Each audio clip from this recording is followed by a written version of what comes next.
یہ ہجرت کا واقعہ ہے۔ ہجرت سے اسلام کے بڑھنے پھیلنے پھولنے کے مواقع میسر آئے۔ اس لیے جب ہم اپنا کیلنڈر جب بنانے لگے صحابہ، حضرت علی نے رائے دی کہ ہجرت سے شروع کریں، تو عمر رضی اللہ تعالیٰ نے حضرت علی کی رائے پہ فیصلہ فرمایا کہ ہاں ہجرت سے ہمارا سال شروع ہوگا۔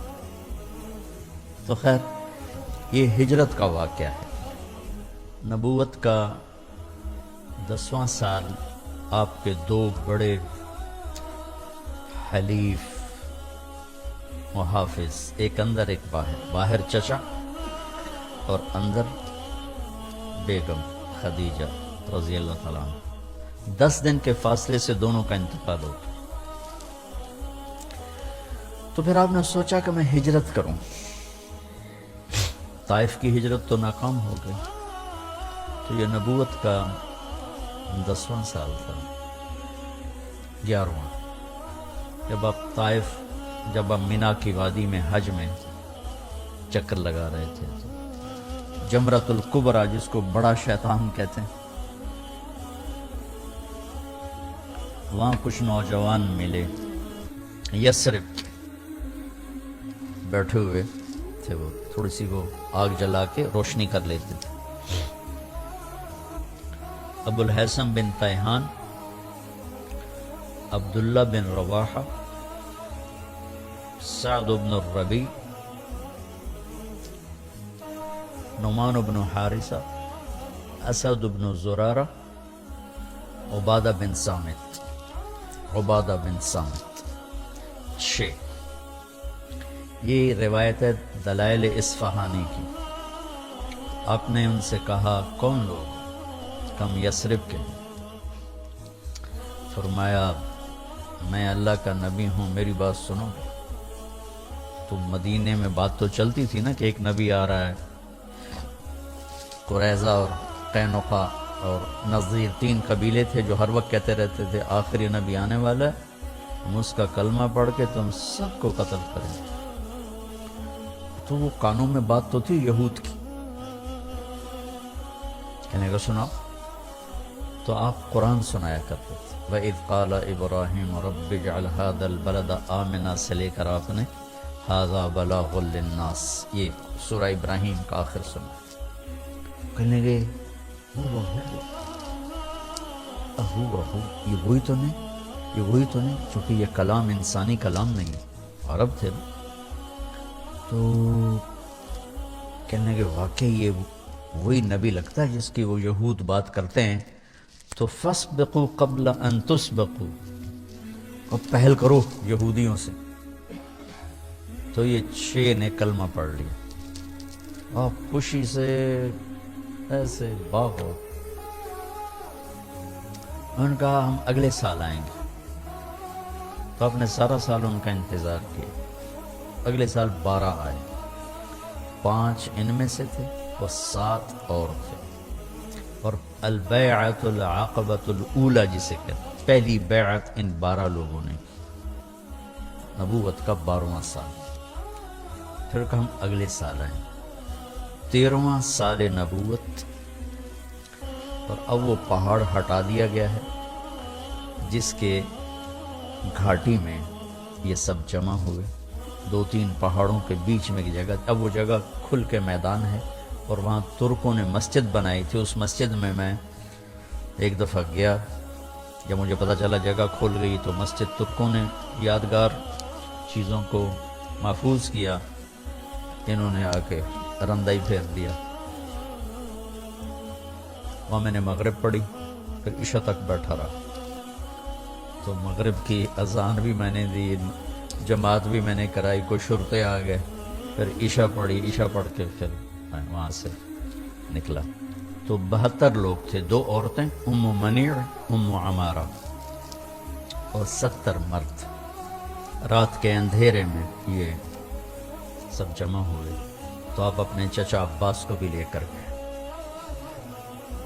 وہاں بات چلی تو حضرت عباس کہنے لگے دیکھ لو بھائی، اگر لے جا سکتے ہو تو لے جاؤ، کل کو سارا عرب تمہیں پھر بھگتنا پڑے گا، ابھی تو یہ ہمارے پاس ہم ان کی حفاظت کریں۔ تو اسد بن زرارہ جو پہلی بیعت میں تھے، ان کا یا رسول اللہ میں جواب دوں آپ کے چچا کو؟ آپ نے کہا دو۔ اس کا خلاصہ یہ ہے کہ عباس، کسی ایسے شخص کو اپنا سردار ماننا جسے قوم نکال دے، یہ عرب میں کوئی آسان کام نہیں ہے، جبکہ ہم خود بھی سردار ہیں۔ کسی ایسے شخص کو اپنا سردار ماننا جس پر سارا عرب دشمنی کے لیے ٹوٹا پڑا ہے، کوئی آسان کام نہیں ہے۔ جب ہم نے یہ کر لیا ہے تو وہ بھی کر کے دکھائیں گے۔ ہم بھی ابناء اور رجال ہیں، تلواروں کے سائے میں پروان چڑھے ہیں۔ اقبال نے تو ایسے ہی تخیلاتی شاعری کی نا، اصل تو وہ تھے جو تیغوں کے سائے میں پل کے جوان ہوئے تھے۔ ابو الحسن کہنے لگے آپ کی شرائط کیا ہیں؟ تو آپ نے فرمایا تطیعوننی فی المنشط والمکرہ، جی چاہے یا نہ چاہے میری اطاعت کرنی پڑے گی۔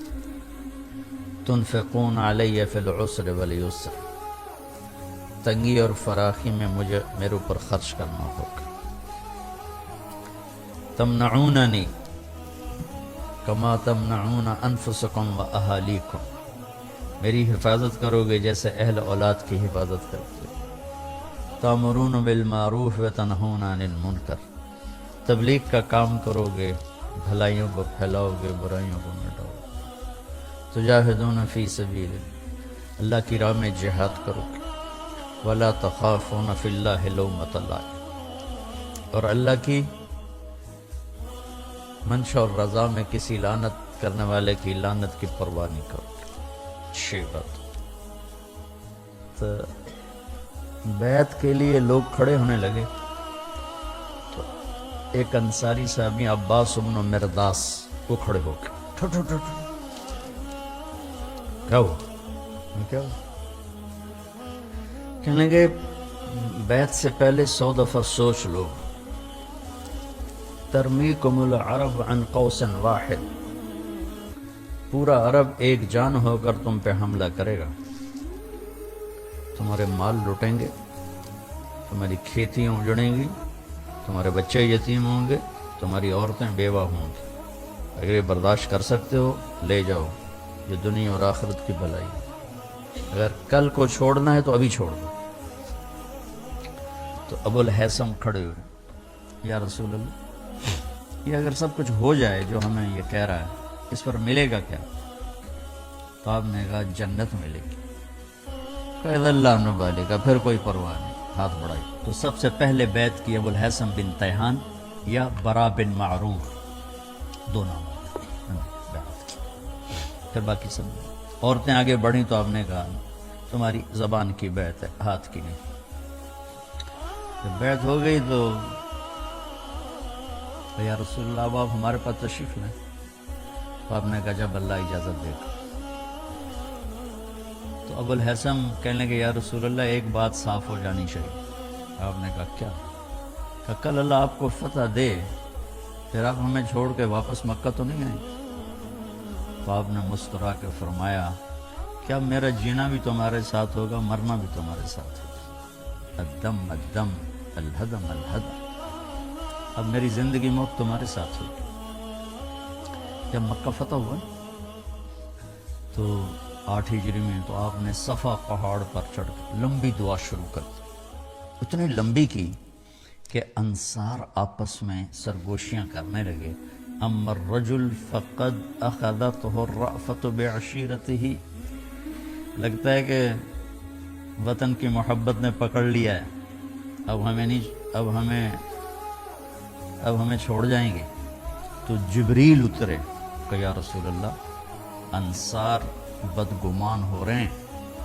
تو آپ نے ایسے ایک دم ہاتھ نیچے کر یا معاشر الانصار ما اسمی اذن، اے انصار کی جماعت جانتے ہو میں کون ہوں؟ انا رسول اللہ، میں اللہ کا رسول ہوں، میں تمہیں بول دے چکا ہوں المحیا محیاکم والممات مماتکم لو سلک الناس وادیا وسلکت الانصار وادیا لسلکت وادی الانصار.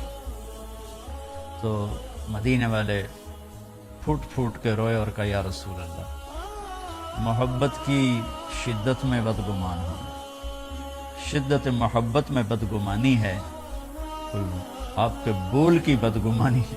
تو ہم نے کہا ان اللہ و رسولہ یعذرانکم، اللہ اس کا رسول تمہارا عذر قبول کرتے.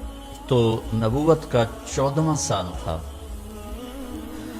محرم چڑھا، نبوت کا 14واں سال، ہجرت کی اجازت ہو اور صحابہ نے انفراداً ظاہراً علناً خفیتاً نکلنا شروع کیا. تو ابو بکر رضی اللہ تعالیٰ نے عرض کی یا رسول اللہ میں بھی چلا جاؤں؟ کہا نہیں. ان کا الصحبہ، کیا مجھے آپ کے ساتھ جانا ہوگا؟ آپ نے کہا. تو وہ خوشی سے رونے لگے. تو کہنے لگے میں نے ایک اونٹنی پال رکھی ہے اس دن کی، یہ جو قصوہ اونٹنی آتی نا تاریخ میں بہت مشہور، یہ صدیق نے آپ کو دی تھی.